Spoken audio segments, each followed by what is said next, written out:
Grabe, nakakakilabot to, nakaka-proud naman.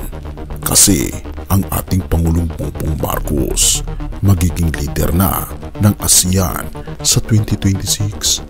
Halika, atin itong pag-usapan mga kaibigan. Nakahanda na ang Pilipinas para tanggapin ang chairmanship ng Association of Southeast Asian Nations o ASEAN 2026 ayon kay Pangulong Ferdinand Marcos Jr. It is my pleasure to announce that the Philippines is ready to take the helm and chair of ASEAN in 2026. Grabe, kung sinabi ko sa iyo na sa 2026, buong Southeast Asia ay titingin sa atin bilang leader, maniniwala ka ba? Hindi ito chismis, hindi rin ito pangarap lang, kasi ito nangyayari na. Pero bago muna natin ito tignan, pakinggan mo muna to dahil kung maririnig mo hanggang dulo, promise, mapapaisip ka. Dahil sasabihin mo, grabe, Pilipinas to ha, nakakakilabot. Pilipinas handa na para sa ASEAN 2026. Nagpahayag ng kahandaan si Pangulong Ferdinand R. Marcos Jr. para sa ASEAN 2026 kung saan ang Pilipinas ang magsisilbing host country. Sa kanyang plenary intervention kaninang tanghali, nagpapatuloy na 47th ASEAN Summit sa Malaysia. Si President Ferdinand Bongbong Marcos Jr. sa gitna ng 47th ASEAN Plenary sa Kuala Lumpur, Malaysia ay nagpahayag mismo, handa na ang Pilipinas maging chair ng ASEAN sa 2026. Hindi lang basta handa, kundi handang magdala ng pagbabago. Pero ito ang twist, hindi niya gustong maging leader para lang sa titulo, kundi para gawin ang ASEAN na mas praktikal, mas inklusibo at mas kapaki-pakinabang sa bawat Pilipino at kapitbansa sa rehiyon. Hindi lang ito tungkol sa diplomasya, ito'y tungkol sa direksyon, isang liderato na may puso at plano. It is my pleasure to announce that the Philippines is ready to take the helm and chair of ASEAN in 2026. We will fortify the foundations of our community building and navigate ASEAN as it embarks on a new chapter. Habang nagsasalita si Marcos Jr., ramdam mo yung conviction, bawat linya, parang sinasabi, tama na ang puro salita, dapat aksyon. Pero alam mo ba kung anong mas nakakakilabot? Kasabay ng pangunguna ng Pilipinas sa ASEAN, magbubukas din ang bagong era ng regional cooperation, yung tipong bawat bansang kasapi ay sabay aangat.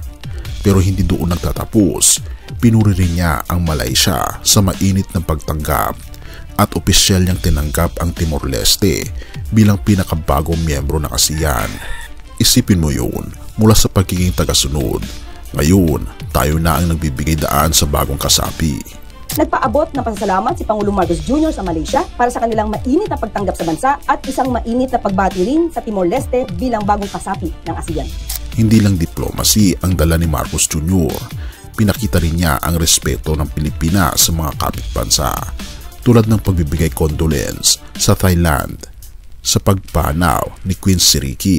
Pero beyond respect, binigyang diin niya ang ASEAN centrality, yung unity na nagpapatatag sa kapayapaan at kooperasyon ng rehiyon.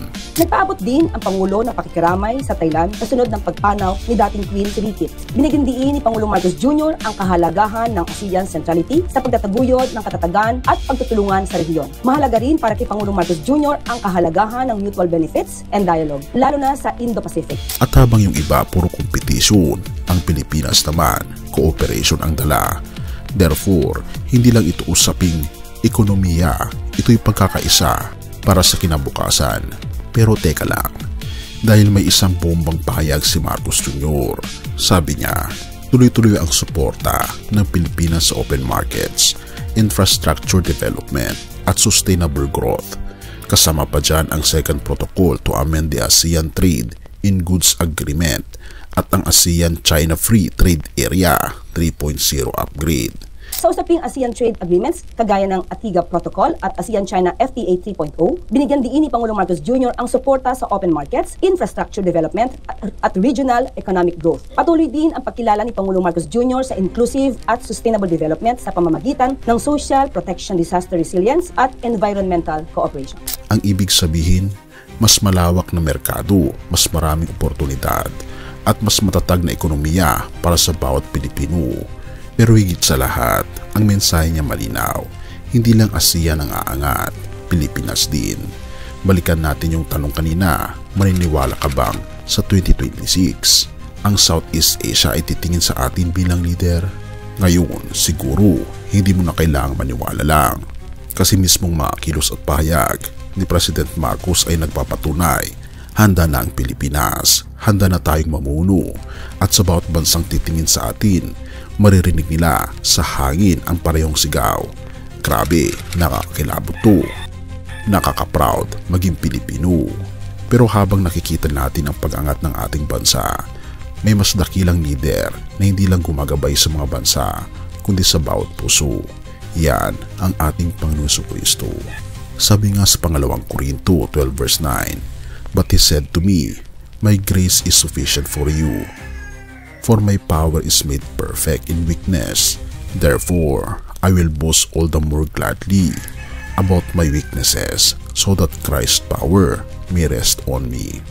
Grabe no, habang ang mundo ay naghahangad ng lakas, ang ating Panginoon Jesus naman ay nag-aalok ng biyaya.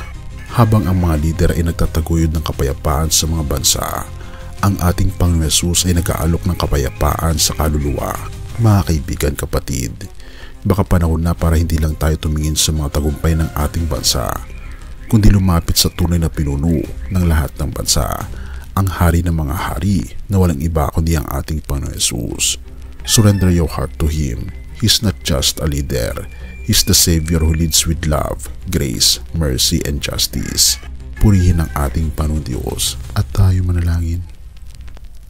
Ama naming Diyos na makapangyarihan sa lahat na nasa langit, maraming salamat po sa biyaya ng buhay at sa mga pagpapalang ibinibigay ninyo sa aming bansa.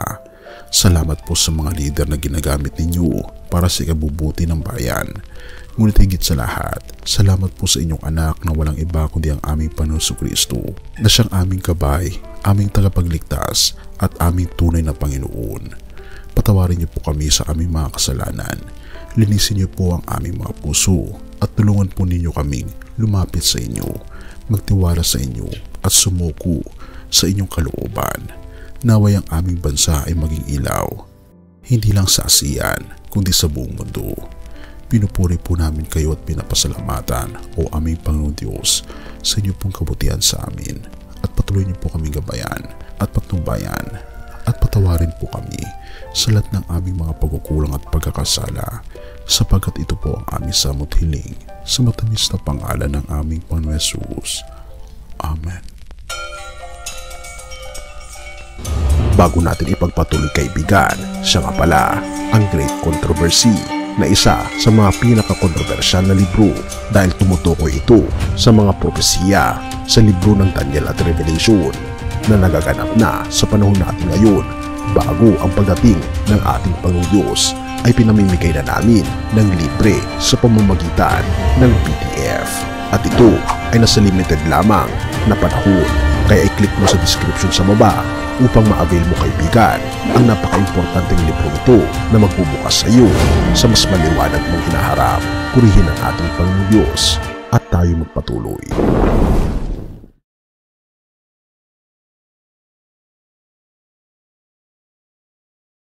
Siyang aking patnubay,